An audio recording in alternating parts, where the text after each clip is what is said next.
আবার দেখুন একজনের চেহারা সুন্দর ফর্সা বর্ণের, একজনের চেহারাটা কালো।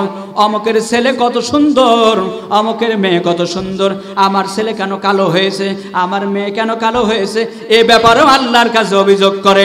আবার স্ত্রীকেও গালিগালাজ করে, অমুকের মেয়ে কত সুন্দর, অমুকের ছেলে কত সুন্দর, তোমার পেটে এত কালো বের হলো কেন, চেহারাটা ভালো না, অমুকের ছেলে এত সুন্দর, অমুকের মেয়ে এত সুন্দর।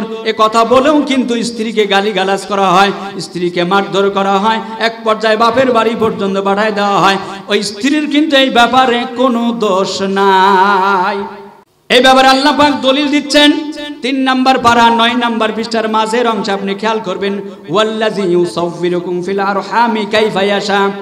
আল্লাহ রাব্বুল আলামিন রেহেমের ভেতরে যেমন ইচ্ছা আকৃতি দিয়ে সৃষ্টি করেন।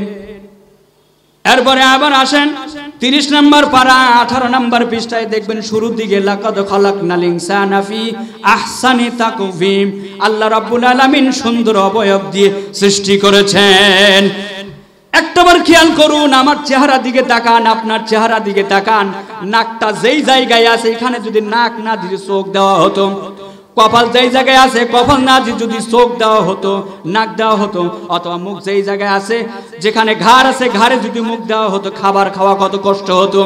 অথচ আপনার এটা বোঝা দরকার, আল্লাহ যাকে যেভাবে সৃষ্টি করে তাকে সুন্দর লাগে ঠিক সেইভাবে আল্লাহ তাআলা সৃষ্টি করেছেন।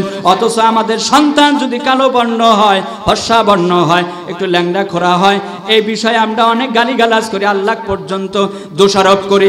আসলে এখানে আমরা দোষারোপ করে কোনো লাভ নাই। ইয়াখলুকু মা ইয়াশা, আল্লাহর ইচ্ছা যেমন ইচ্ছা তেমনই তিনি মানুষকে সৃষ্টি করবেন।